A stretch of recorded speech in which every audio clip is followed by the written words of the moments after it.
जय गुरु जी। हमारी धरती संत धरा है, ऋषियों, मुनियों, ज्ञानियों, विद्वानों और महापुरुषों के चरणों से सुसज्जित है। सदियों से ये धरा पावन धरा कहलाई गई है। त्रेता, द्वापर, सतयुग और कलयुग, हर युग में ईश्वर ने विभिन्न अवतार लेकर इस धरा के मानवों के पाप और कष्ट हरे। त्रेता, द्वापर और सतयुग का उल्लेख तो रचित है, पुस्तकबद्ध है, हम पढ़ चुके हैं। हमारे गुरुओं और माता पिता ने भी हमें उन युगों की घटनाओं का ज्ञान दिया। कलयुग में हम हैं। हम थोड़ा बहुत कलयुग के विषय में जानकारी रखते हैं। कलयुग अर्थात आज का युग, हमारा युग। हमने अपने इस युग में कई महापुरुषों के विषय में जाना, परंतु आज हम जिन देव पुरुष महात्मा के बारे में विचार विमर्श करेंगे वो न सिर्फ अलौकिक हैं बल्कि शिव के साक्षात अवतार माने जाते हैं। ये पूजनीय, वंदनीय, प्रातः स्मरणीय गुरु जी आज के युग के महान प्रवर्तक एवं आध्यात्मिक शक्ति हैं। जलंधर पंजाब के मलेर कोटला के निकट डुगरी गांव में 7 जुलाई 1952 को माता सुरजीत कौर और पिता मस्त राम जी का ये पुत्र कालांतर में देव पुरुष बन जाएगा, शायद समय को भी पता न था। गुरु जी के बचपन के स्कूल व कॉलेज के साथी व अध्यापक अनेक घटनाएं सुनाते हैं। ये वो घटनाएं हैं जो उनकी दिव्य शक्तियों की परिचायक हैं। समय चलता गया, गुरु जी की आध्यात्मिक यात्रा भी बढ़ती रही। प्रभु की अनन्य कृपा उन पर हो गई और वो हम में से एक होकर भी प्रभुमय हो गए। उनकी ईश भक्ति की रीत सबसे अलग और निराली है। गुरुजी कोई प्रवचन नहीं देते थे। व्यक्तिगत रूप से बात करते हुए साधारण वाक्यों में संकेत देते, जिसका अर्थ उचित समय पर कभी कभी कई वर्षों बाद समझ में आया, लेकिन उनको समझना हमारी क्षमता में नहीं। वो अक्सर कहा करते थे, अपना दिमाग यानी लॉजिक, प्रश्नों की झड़ी और अपना अहम यानी सामाजिक व व्यवसायिक स्तर की सोच अर्थात अहंकार जूतियों के साथ बाहर छोड़कर आया करो। कौन कहेगा ऐसी विद्वतापूर्ण बात? वही महापुरुष कह सकता है जो स्वयं ईश्वर का प्रतिनिधित्व करता हो।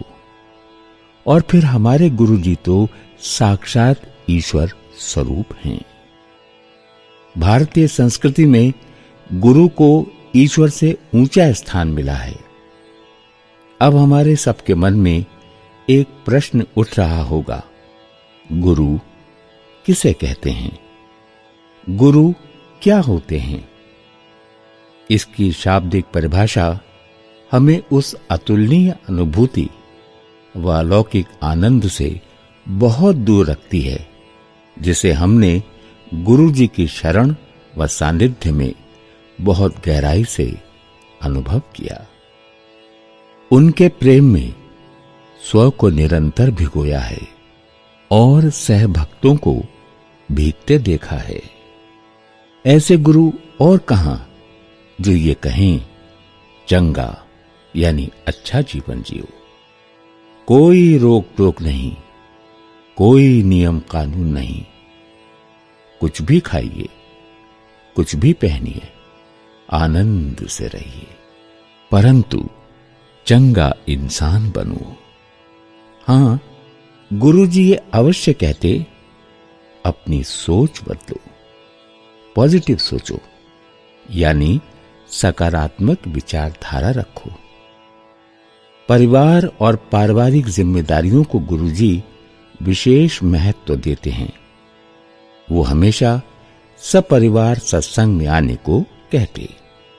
वैसे तो गुरुजी के मुखार बिंद से निकला हर वाक्य संदेश है, फिर भी कुछ संदेश बहुत महत्वपूर्ण हैं। किसी गरीब की बेटी की शादी करो, गुप्त दान व गुप्त सेवा करो, आगे समय बहुत खराब है, अर्थात आध्यात्मिक एकता व सांझा पाठ करना आवश्यक है। किसी को गाली मत दो, चुगली नहीं करनी, किसी को दोष न दो, किसी की निंदा मत करो।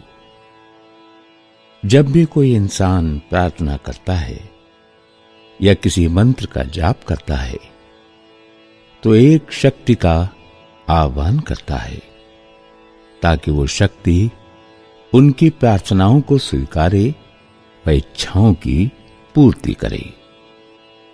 इसके लिए ये आवश्यक है कि मंत्र या प्रार्थना बहुत स्वच्छ हो, उच्चारण दोषहीन व स्वर एकदम सही हो, वरना शक्ति यानी ऊर्जा जागृत नहीं होती।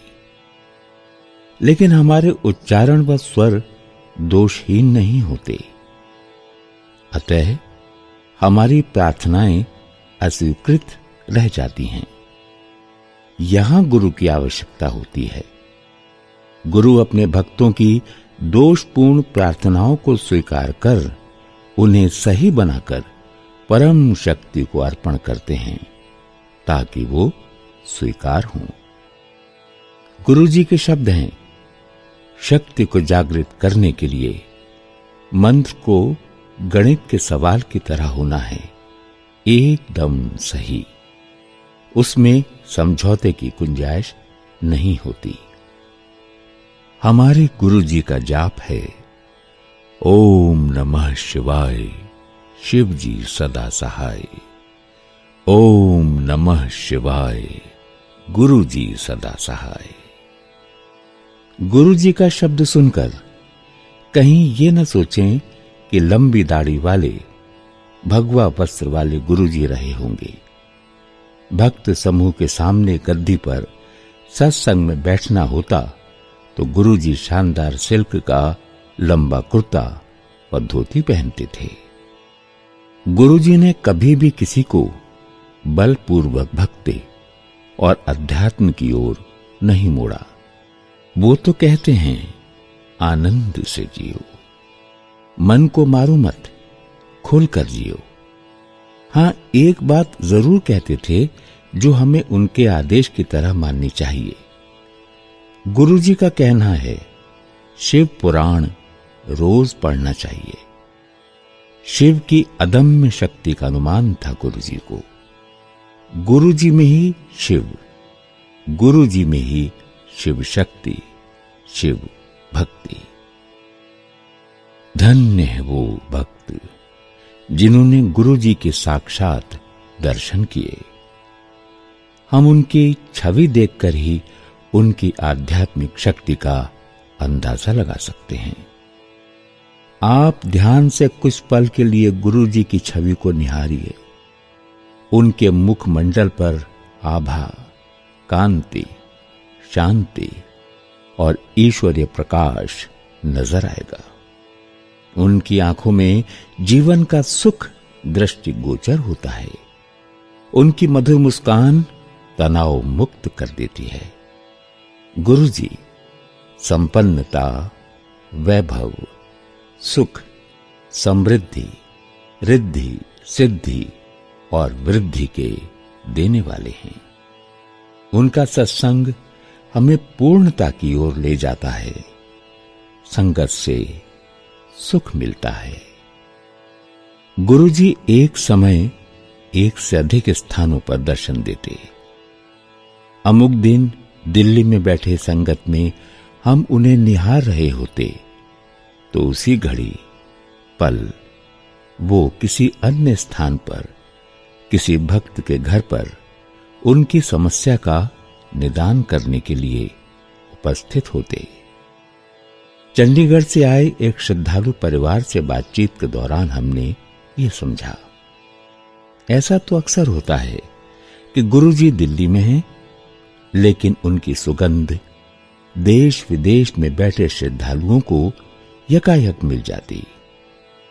गुरुजी की प्रत्येक कुंडलिनी से अलग अलग सुगंध निकलती थी, कहीं गुलाबों की खुशबू तो कहीं चंदन की सुगंध।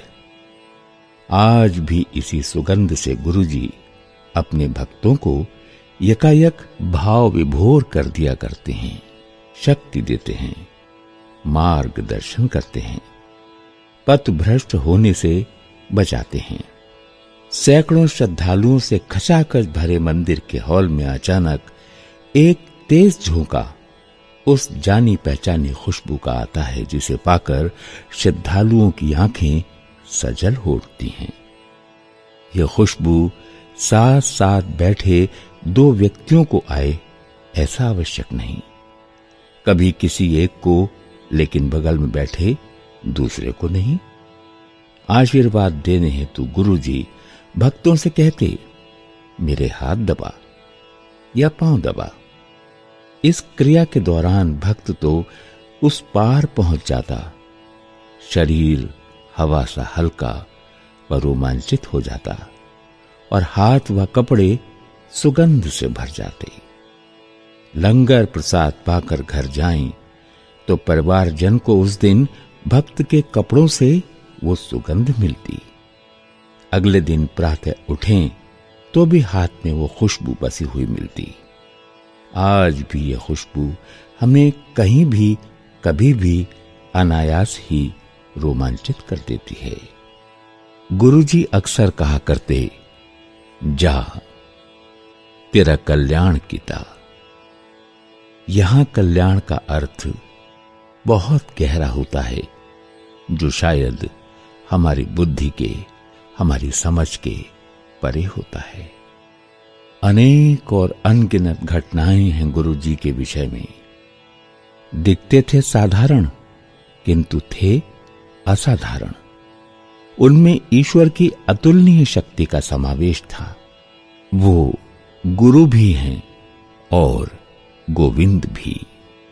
उनके सभी भक्त उनके कथनानुसार समृद्ध, धनाढ्य, मध्यवर्गीय और श्रद्धा में डूबे हुए। गुरुजी के 3 तीर्थ स्थान हैं। बड़ा मंदिर छतरपुर भाटी माइंस, दूसरा मंदिर 300 डिफेंस कॉलोनी जलंधर और तीसरा मंदिर डुगरी मंदिर मलेर कोटला खन्ना रोड।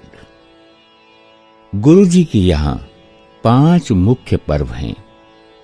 महाशिवरात्रि, बैसाखी, गुरुजी का जन्म दिवस 7 जुलाई, गुरु पूर्णिमा दिवस और नए वर्ष का आगमन 31 दिसंबर की रात। ये 5 त्योहार बड़े मंदिर में बड़े उत्साह और हर्ष के साथ मनाए जाते हैं। अब ये संसार है, जो आता है वो जाएगा, लेकिन ऐसे महापुरुष हमारा मार्गदर्शन करके हमें जीवन की नई शैली, नई दिशा देकर संसार तज जाते हैं। 31 मई 2007 को गुरुजी ने महासमाधि ले ली। उनके शरीर छोड़ने के बाद संगत की संख्या में उत्तरोत्तर वृद्धि हुई। मानव शरीर छोड़ने के बाद से वो हम सबको अपनी उपस्थिति का एहसास करवाते हैं, प्रमाण व संकेत देते रहते हैं कि मैं तुम्हारे साथ हूं। उनकी महासमाधि के उपरांत संगत में कई गुना वृद्धि हुई है। शिवरात्रि, बैसाखी, गुरुजी के जन्म दिवस 7 जुलाई, गुरु पूर्णिमा व नववर्ष संध्या पर होने वाले विशेष आयोजनों में मीलों तक बढ़ते श्रद्धालुओं की कतारें हमें गुरु जी के शब्दों की याद दिलाती हैं। यहां लाइनें लगा करेंगी। ये मंदिर महान तीर्थ स्थल बनेगा। गुरु जी के हर वाक्य, हर शब्द की तरह इस वाक्य को हम थोड़े ही समय में प्रमाणित होता देख रहे हैं। गुरु जी कहते, अगर तुम किसी की सहायता नहीं कर सकते तो किसी को दुख या कष्ट मत दो। गुरु जी हमारे श्रद्धा भक्ति देखकर हमारे भविष्य को नवनिर्मित कर सकते। वो कहते, कभी भी इस दर से खाली हाथ नहीं जाओगे। गुरु जी कहते, मांगो नहीं मानो, मांगो नहीं समर्पित हो जाओ, क्योंकि गुरु जी सब जानते और समझते। एकता और संगत की आदर्श मिसाल लंगर। ऊंचा नीचा, छोटा बड़ा सब एक साथ लंगर लेते। इसका अर्थ है ईश्वर की दृष्टि में सब एक समान। गुरु जी की दृष्टि भी तो ईश्वर की ही दृष्टि थी। गुरु जी का आशीर्वाद हमें चाय प्रसाद और लंगर प्रसाद के रूप में मिलता है, जिसे ग्रहण करना हम सबके लिए अति आवश्यक है। उनके मंदिर दिल्ली के छतरपुर की छत पर महान शिवलिंग की स्थापना इस सदी की एक बहुत बड़ी उपलब्धि है। गुरुजी कहते, इस शिवलिंग पर जब अमृत वर्षा होगी तो इस मंदिर में खड़े रहने की जगह भी ना होगी। लोग आज के तनाव भरे जीवन से त्रस्त हो गए हैं। उन्हें चाहिए सुख और आनंद। सुख और आनंद के कारक हैं हमारे परम पूज्य गुरु जी। मन को शांति देता है सत्संग। अपने हर सत्संग में गुरु जी उपस्थित होते हैं। यद्यपि उनके आसन पर कोई विराजमान नहीं होता, फिर भी मन की आंखों से देखिए, गुरु जी विराजमान दिखाई देंगे। गुरु जी कहते थे, रब से रब को मांगो। गुरु जी का सबसे सुंदर और आध्यात्मिक संदेश, ईश्वर रोशनी है और रोशनी प्यार है। जब तुम प्यार सीख लोगे, रोशनी देख पाओगे। जिन्हें तुम नापसंद करते हो, उन्हें प्यार करो। अपने शत्रुओं को भी प्यार करो और रोशनी तुम्हें प्यार करेगी। हमारे गुरु जी की कोई गद्दी प्रथा नहीं है। उनका कहना है, पहले भी मैं था, आज भी मैं हूं, आगे भी मैं ही रहूंगा। हम सब बहुत भाग्यशाली हैं जो हमने इस जन्म में उनका सानिध्य प्राप्त किया। उनके उपदेशों को जीवन में उतारें। प्रतिदिन शिव पुराण पढ़ें, सत्कर्म की ओर झुकें। सत्संग में नियमित उपस्थित रहकर गुरु जी का आशीष पाएं और जीवन को सफल, सुंदर और उपयोगी बनाएं। जय गुरु जी।